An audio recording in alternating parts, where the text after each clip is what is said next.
There is a verse most people have heard at least once in their lives. Maybe someone quoted it to comfort you. Maybe you saw it on a poster, stitched into a pillow, or printed on a coffee mug. And the moment you heard it, something in you either softened or quietly clenched. The verse is this: "For I know the plans I have for you, declares the Lord, plans to prosper you and not to harm you, plans to give you hope and a future." It sounds beautiful. It sounds like a promise. And for millions of people, it has become one of the most repeated lines in all of Scripture. But here is what almost nobody tells you about it. It was written to people who had already lost everything, not to people standing at the beginning of something bright, not to people full of energy, making decisions, chasing dreams. It was written to people sitting in the rubble of a city that had been burned to the ground. Babylon had taken Jerusalem. The temple, the holiest place in the world to these people, was destroyed. Their leaders were gone. Their children had been taken. Everything they believed God had promised them appeared from the outside to be completely and utterly broken. And into that silence, into that ash and confusion, came a letter from the prophet Jeremiah, and in that letter was this verse. Not a verse for the victorious, a verse for the defeated. That changes everything, doesn't it? Because most of the time, people quote this verse as if it means God has a perfect plan, and if you just believe hard enough, things will work out the way you want them to. But the people who first received those words were not about to get what they wanted. They were about to spend 70 years in exile. 70 years. An entire lifetime. Most of the people reading that letter would never return home. So what was God actually saying to them? And more importantly, what is this verse actually saying to you? Here is the real message, the one buried beneath the greeting card version. The plan is not the absence of suffering. The plan includes the suffering. That might sound harsh at first, but stay with it for a moment, because this is where something extraordinary opens up. The promise was not, "I will remove the hard thing." The promise was, "I am present inside the hard thing, and I am working." Think about what that means for your life right now. Think about the situation you are carrying, the one that has not resolved, the one that has gone on longer than you expected, the one that has made you question whether anything is being guided at all. Most of us, when life gets difficult, begin to read difficulty as evidence that something has gone wrong, that we made the wrong choice, or that God is absent, or that we are somehow outside the reach of any plan. But the verse, the real verse, in its real context, says something else entirely. It says that even in the place that looks like exile, even in the city that looks like ruin, even in the season that feels like abandonment, there is still a future being built. The people in Babylon were told to do something remarkable. They were told to build houses and settle down, to plant gardens, to seek the peace of the city where they had been taken, even though it was not their city, even though they had not chosen to be there. In other words, stop waiting to live. Live now, even here, even in this. That instruction cuts straight through something most of us carry without even naming it. We live in a kind of suspended animation, waiting for the hard thing to end before we let ourselves be present. Waiting for the diagnosis to clear, the relationship to heal, the career to stabilize, the anxiety to lift. And then, once things are okay, we will begin to really live. But that is not what the verse is calling you toward.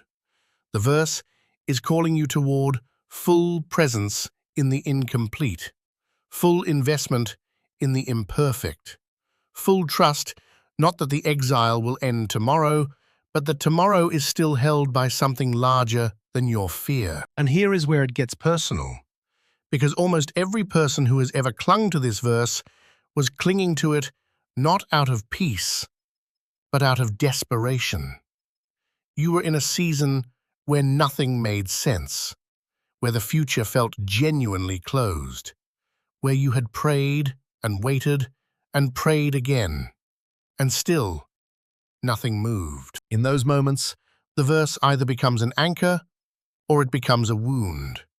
It becomes a wound when it is used to dismiss your pain. When someone says, God has a plan, as a way of ending the conversation, shutting down the grief, rushing you past the ache toward forced optimism. But it becomes an anchor when you understand what it is actually made of. It is not made of certainty about outcomes. It is made of certainty about presence. The claim is not, I know exactly how this ends and it ends well. The claim is, I know. I see. I have not left. There is a difference between those two things that is almost impossible to overstate. One is a promise about circumstances. The other is a promise about relationship. And the whole arc of Scripture, the whole long, complicated, surprising story is about relationship, not circumstances. Think about the people you trust most deeply in your life. Not the people who always told you things would be fine, but the people who stayed, who sat with you in the hard room, who did not need to fix it, or rush it, or explain it, who simply remained. That is the texture of what this verse is offering. Not a roadmap, not a guarantee that everything resolves the way you hoped, but a presence, a witness, a voice saying, I know what I am doing, even when you cannot see it from where you are standing. If this guide has helped you, write 1 in the comments, and if not, write 0.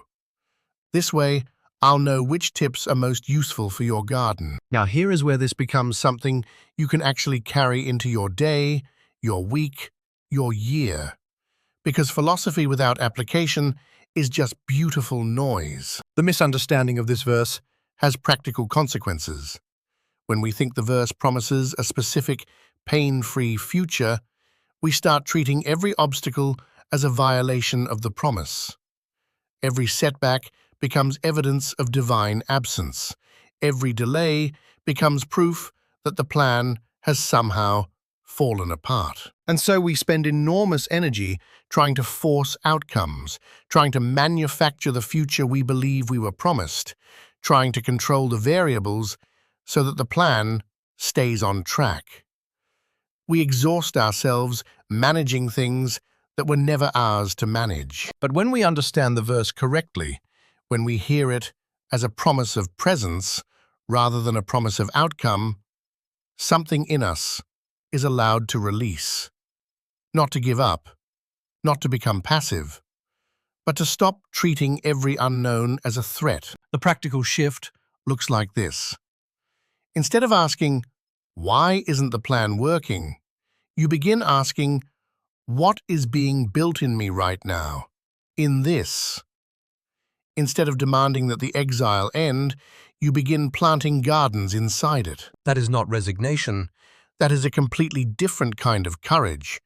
It is the courage to be alive in the present tense, not the imagined future tense, not the grieved past tense, but here, now, in the actual texture of your actual life. And there is something else the verse contains that almost nobody mentions. The word plans in the original Hebrew is the word makashavot. It means thoughts, intentions, designs. It is an intimate word. It is the word you would use for the careful, deliberate attention of a craftsman working on something precise. God's relationship to your life is not the relationship of a manager to a process. It is the relationship of a craftsman to a work that matters. Every detail is being considered. Every pressure is being applied for a reason. The difficulty is not a sign that the work has been abandoned. It may be a sign that the work is at its most intensive. Metal is not shaped in cool air. It is shaped under heat and pressure. And the craftsman is not absent in that moment. The craftsman is most present, most focused, most deliberate, precisely when the material is under the most stress. You might be in the most shaped season of your life right now, and what feels like abandonment might actually be the closest the craftsman has ever leaned in. This is the inversion the verse is asking you to accept. Not naively, not without grief, not without honesty about how hard things actually are, but genuinely. The exile is real, the loss is real, and the presence is also real.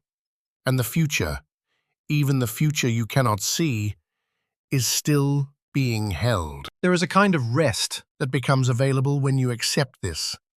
Not the rest of having solved everything, not the rest of certainty about outcomes, but the rest of knowing that you are not responsible for carrying the whole weight of an unknown future. You are responsible for today, for building a life in the place you are, for seeking the peace of the city where you currently find yourself. Even if it is not the city you chose, even if you are still hoping to be somewhere else by next year. Because the promise is not that you will always be in exile. The promise is that even in exile, you are not alone, and the future is not cancelled. 70 years had an end. Every season has an end. But the ones who survived it, and more than survived, who grew, who built, who became, were the ones who stopped waiting for permission to live. So the verse that was supposed to comfort you has perhaps been doing something else. Perhaps it has been used as a bypass, a way of skipping the grief, skipping the honesty, landing too quickly in a forced peace that doesn't actually hold. The real comfort the verse offers is harder and deeper than that. It does not skip the pain. It enters it. It says, "Here, in this, I am still working. Here, in this, there is still a future. Here, in this, you are still held." That is not a coffee mug sentiment. That is a lifeline thrown into the dark. And the people who first received it knew exactly how dark the dark was, because they were living inside it. And somehow, across thousands of years, across every language it has been translated into, across every broken moment, someone has whispered it in.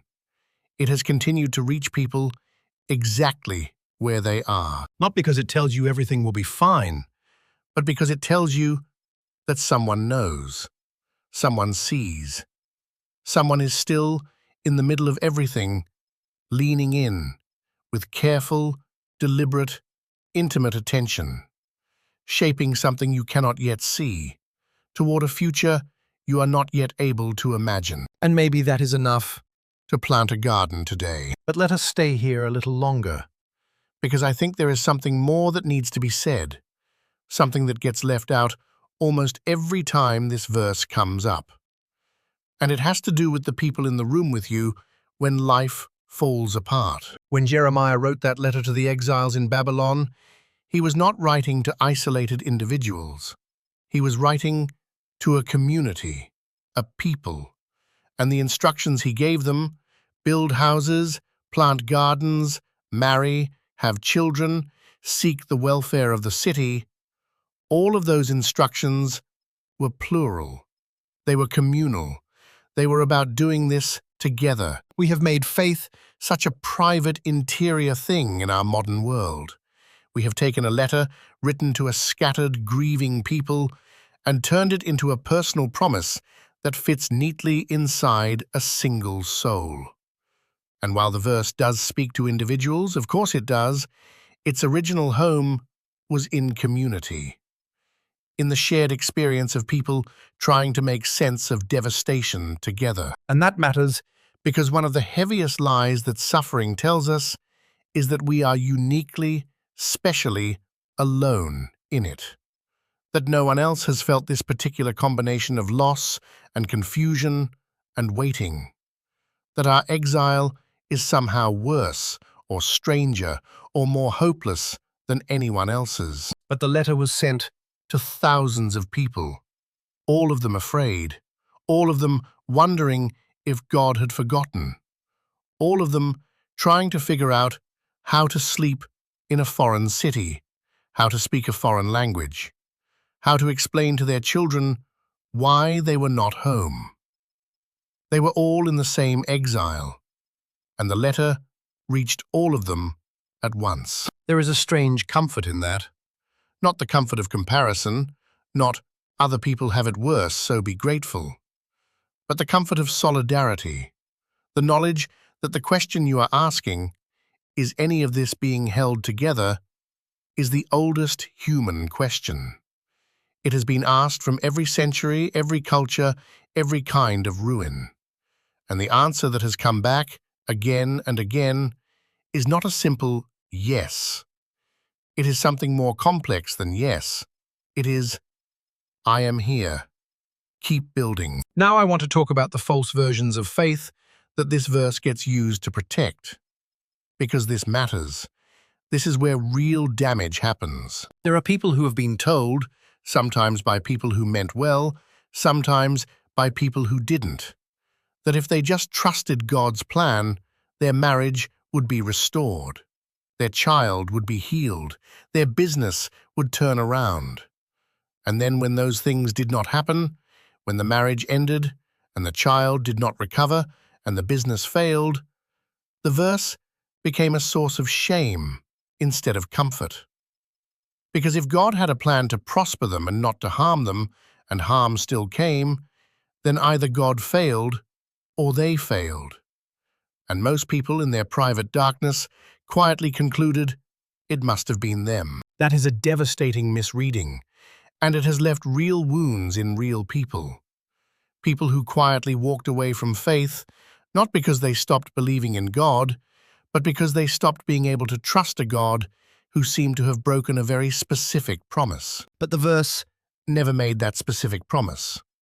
The verse did not say your circumstances would resolve the way you wanted within a timeline you could manage.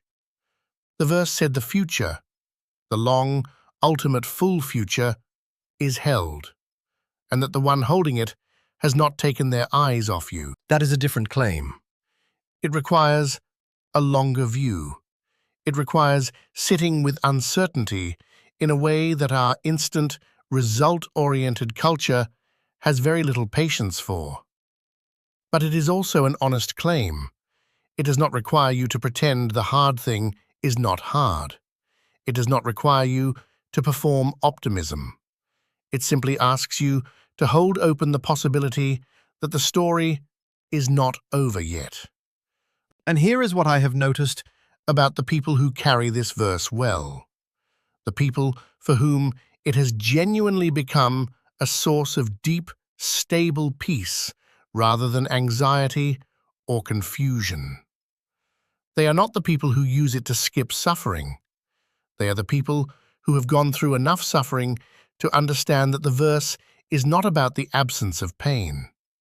They have earned the verse, in a sense, not by deserving it, but by living long enough to see that seasons do end, that things do shift, that the exile you thought would kill you was also somehow the place you grew most. They are the people who planted gardens in Babylon, who built something in the hard place instead of simply waiting to be somewhere else. And because they built, they had something to look back on when the season changed. They could see what had been made in them. They could see the shape of the craftsmanship. That is what I want for you. Not a fast resolution, not a shortcut through the difficulty, but the genuine experience of being shaped by something patient and deliberate and wise, and coming out the other side with a kind of depth that cannot be manufactured any other way. Because depth is not built in the easy seasons. Depth is built in the long, quiet, confusing middle. In the years that feel like nothing is happening. In the mornings when you wake up and the situation is still the same, and you have to decide again whether to trust or to despair. In those mornings, the verse is not a feeling. It is a decision, a choice to orient yourself toward a future you cannot see, held by a presence you cannot always sense, built by a process you do not fully understand. And that choice, made over and over in the ordinary dark of ordinary mornings, is what faith actually looks like. Not the dramatic mountaintop kind, the quiet, everyday kind. The kind that shows up for work, plants the garden, builds the house, seeks the peace of the city, and keeps going. There is one more thing I want to leave you with, and it is this. The verse does not say, "I know the plans and you will understand them." It says, "I know the plans." The knowledge belongs to God, not to you. And for a lot of people, that is the hardest part. We want to know too. We want access to the blueprint. We want to see how the current chapter connects to the ones that come after. We want the map. But the promise is not a map. The promise is a companion. Someone who knows the way, who knows where you are going, who is with you in the walking, even when the road is dark and the destination is invisible. And maybe the deepest rest available to a human soul is the rest of releasing the need to know. Not in passivity, not in numbness, but in genuine trust that the one who does know is good and present and working, and that the future, the real future, the full and final future, is not in danger. You are not in danger of being forgotten. You are not in danger of falling outside the reach of something that holds all things. And you are not required to have it figured out before you begin to live. Plant the garden, build the house, seek the peace of the place you are in, and let the one who knows the plans carry the weight of knowing, while you carry the simpler, lighter, more immediate weight of being present, being faithful, and being alive in this day. That is what the verse was always trying to say. And now you know.